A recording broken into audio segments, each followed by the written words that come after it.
Hello everyone. I hope you and your family are safe and doing well. Today I'm gonna show you how you can pick simple subject as reference and even make it more simple. Let's get it started.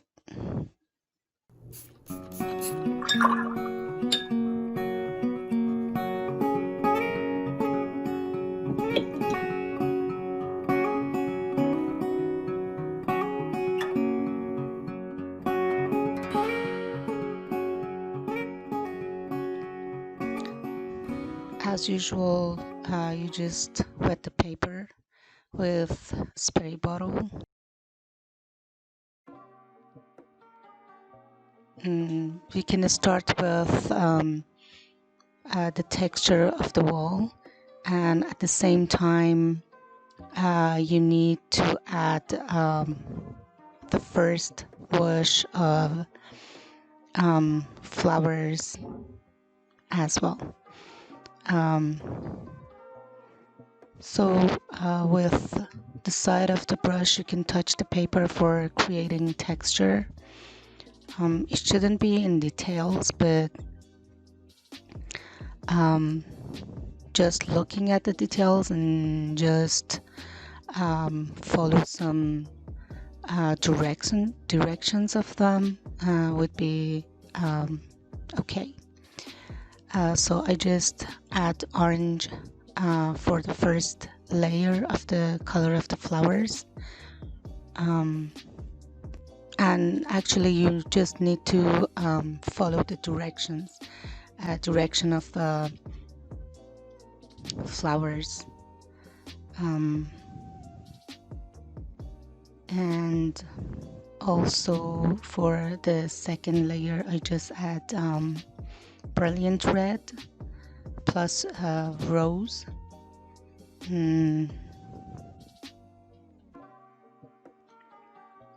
And put over the previous color, which was orange.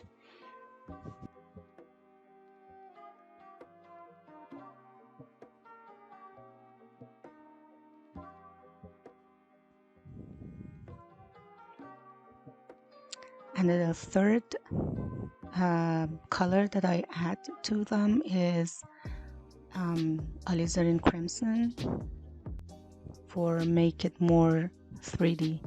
And be careful, you need to add just this third value in one angle of those flowers. You're not supposed to cover all the flower with the dark value. And obviously we add darker value later. Sometimes using the tip of the brush help to have different sizes of brush strokes, which helps creating movement in our painting. So now, because the paper is wet, it's still wet, so you can add a few touches to show leaves around. And I use olive green for the leaves.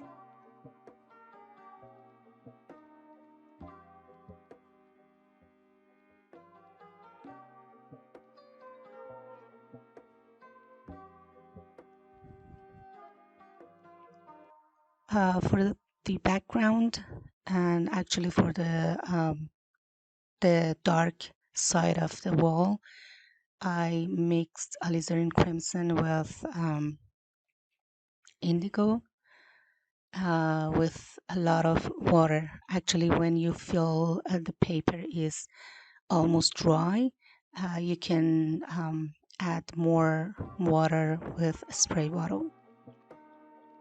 And as I told you before, you need to add the color of the flower to the mix it with background to connect flowers to the background or to the wall more. It's very important that you mix every elements in your painting together.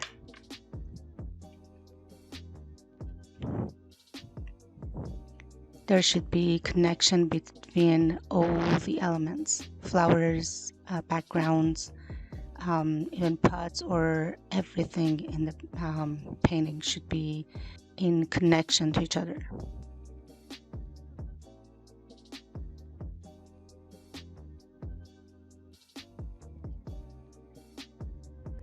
So it's still wet, and I'm adding the second layer, which is brilliant red plus rose.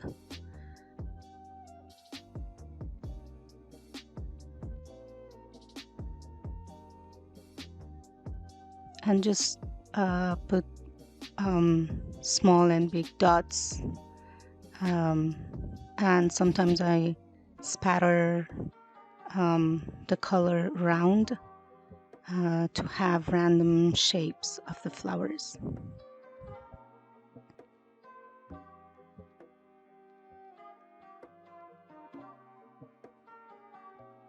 And at the same time, you have to be careful about the shapes of those bunch of flowers that spread all around the pot.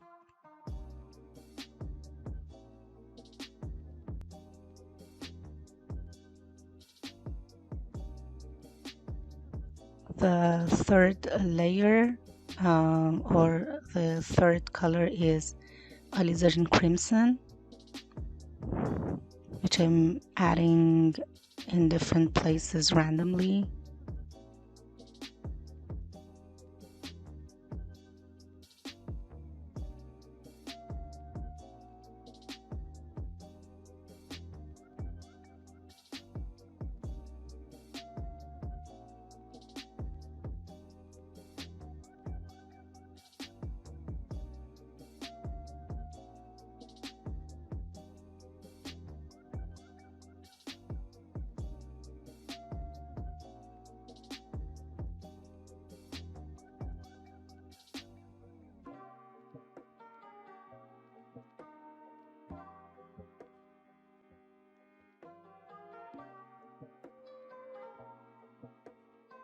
Again, olive green for first layer of leaves.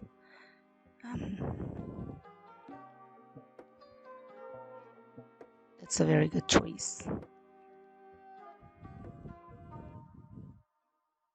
So I'm not covering all the white areas with colors. We need some spaces between.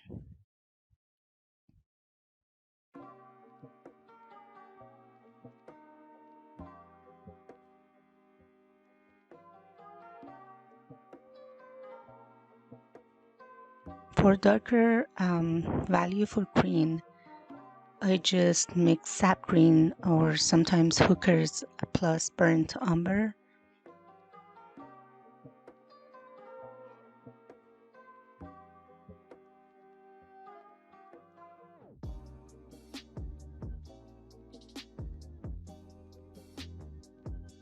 And again, I try to fill some gaps by darker value, but not covering all the areas.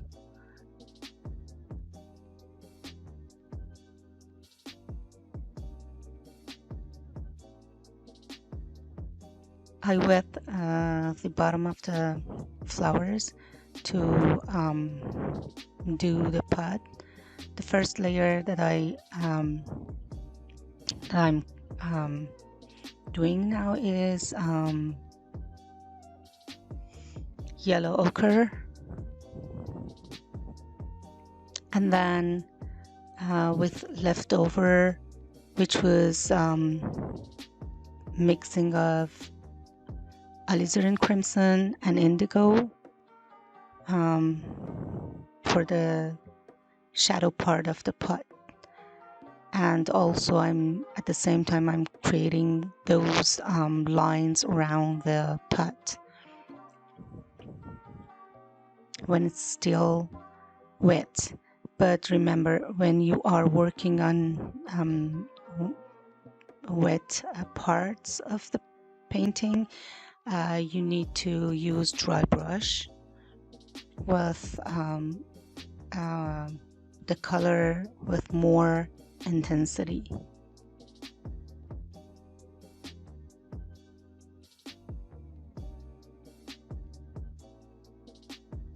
And I just left the right side of the pot because the right side it's kind of lighter, and I save that light part for creating shadow on it.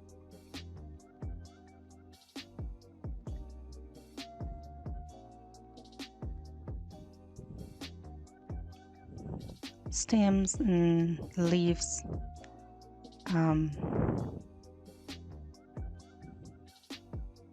helping to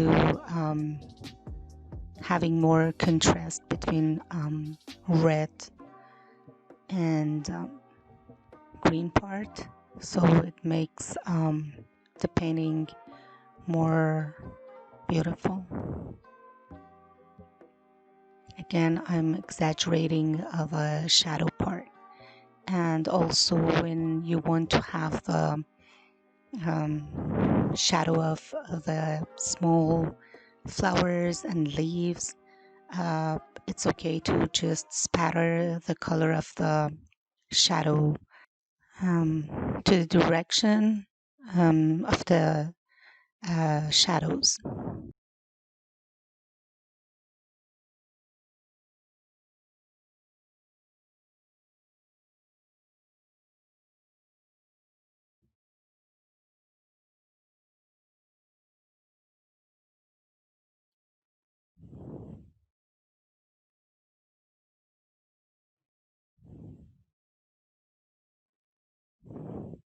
And also again, you need to mix the shadow part with the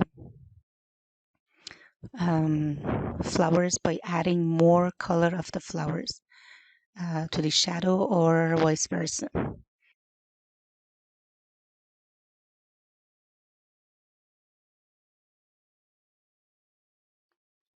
Now I'm using watery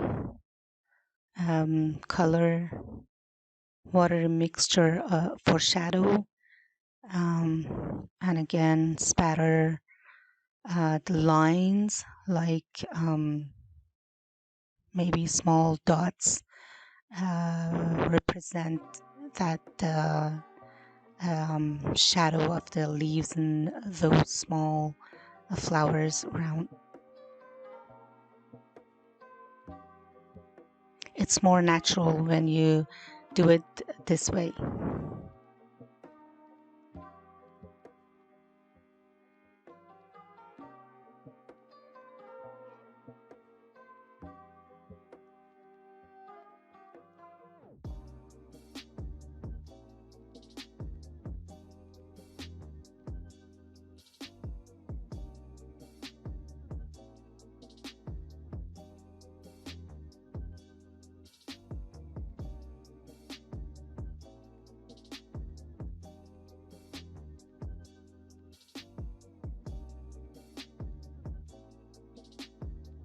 A few touches for showing shadows at the bottom of the wall would be enough.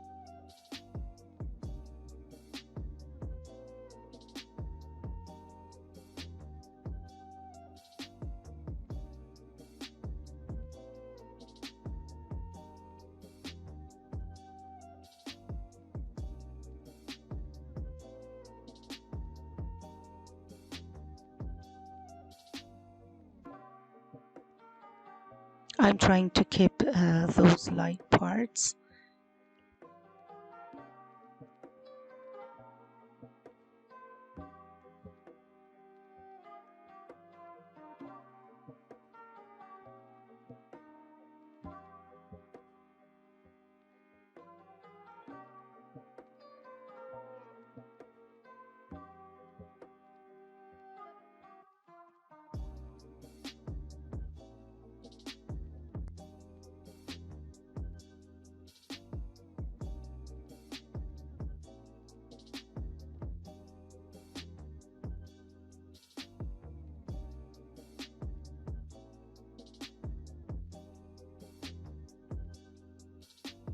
I'm connecting those um, parts that the shadow and the flowers touch each other. So I just exaggerate and or add the color of the flowers on those spots. And also I'm adding the darkest part of the shadow, which is on the right side. And of course, uh, under the pot, um, the shadow is more exaggerated.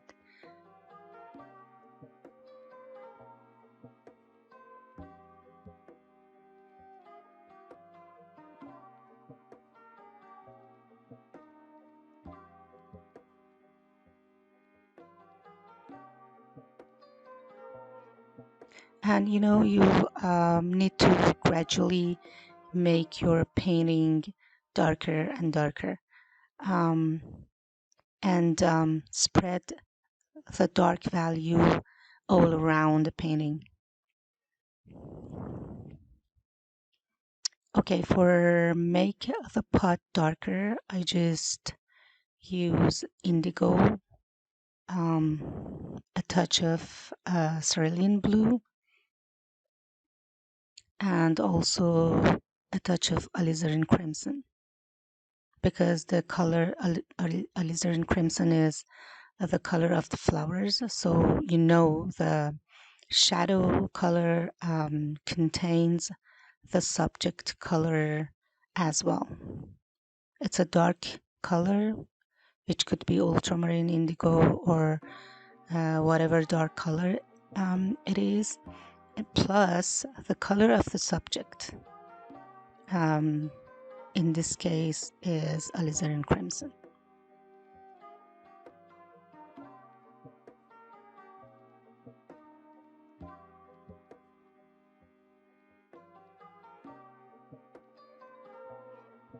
And of course, again, I'm creating those lines around the pot.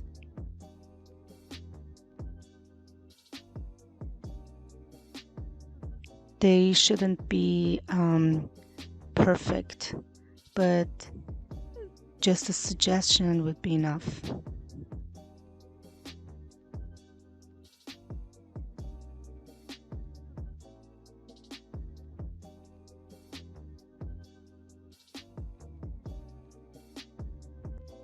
You can create even lighter lines with just clean water.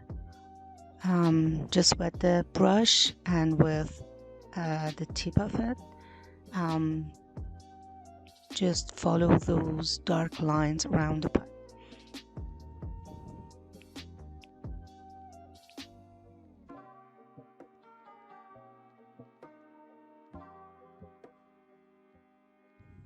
I'm trying to fix the connection between flowers, leaves, pots, and everything.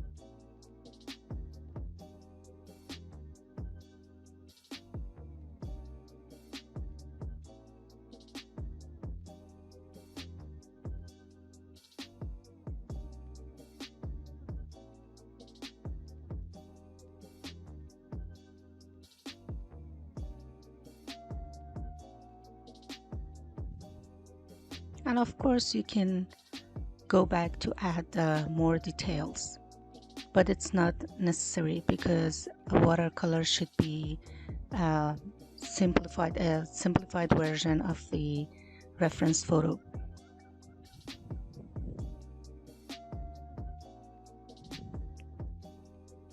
I'm trying to add a lot of light shadows, which is yellow ochre plus white. but not too much, a little bit, because I want to show the contrast between the dark part, which is shadow, and the light part, that in this one is the pot.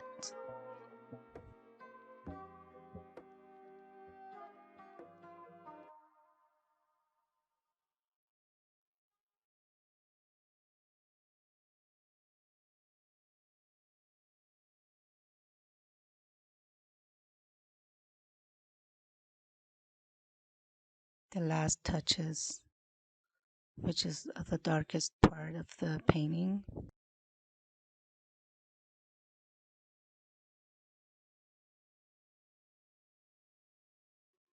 and a few touches of cerulean blue, um, with the side of the brush, helps to have some texture on the wall. And actually also I just add a few of the same color to the left side of the painting, to have the circulation of the color.